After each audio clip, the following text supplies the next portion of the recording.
BNP ক্ষমতায় আসার পর সাংবাদিকদের সুরক্ষায় কাজ শুরু করেছে জানিয়ে তথ্যমন্ত্রী বলেছেন, নীতিগতভাবে সাংবাদিকদের আইনের আওতায় সব ধরনের সহযোগিতা দেয়া হবে।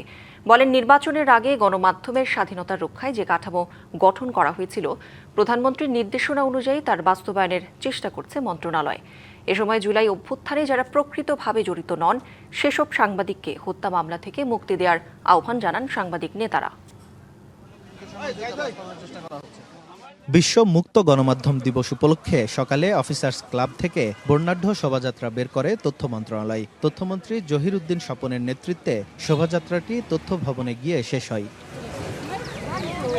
পরে জবাবদিহির সংস্কৃতি প্রতিষ্ঠার প্রধান সহযাত্রী স্বাধীন ও দায়িত্বশীল গণমাধ্যম শীর্ষক আলোচনা সভায় সাংবাদিক নেতারা জুলাই অভ্যুত্থানে প্রকৃতভাবে জড়িত নন এমন সাংবাদিকদের হত্যা মামলা থেকে মুক্তি দেওয়ার আহ্বান জানান। এই মামলা করার আগে এই প্রেস কাউন্সিলে যেন সবাই মামলাটা দায়ের করে, তাহলে আমরা কিছুটা রেহাই পাবো।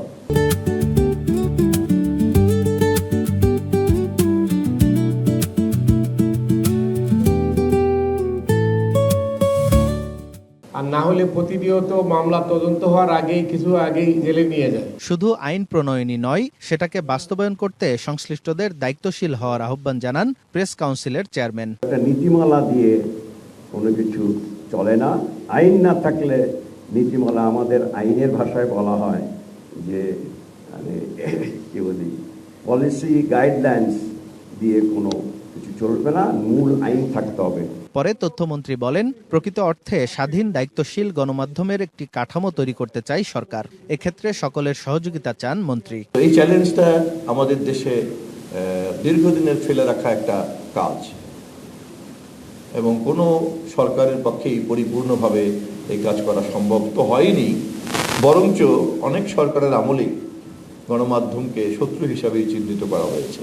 আলোচনায় গণমাধ্যমকে পরাজিত হতে দেয়া যাবে না বলে মন্তব্য করেন বক্তারা। মুক্ত গণমাধ্যম ছাড়া তৈরি হতে পারে না। আঞ্জাম খালেক, ডিবিসি নিউজ, ঢাকা।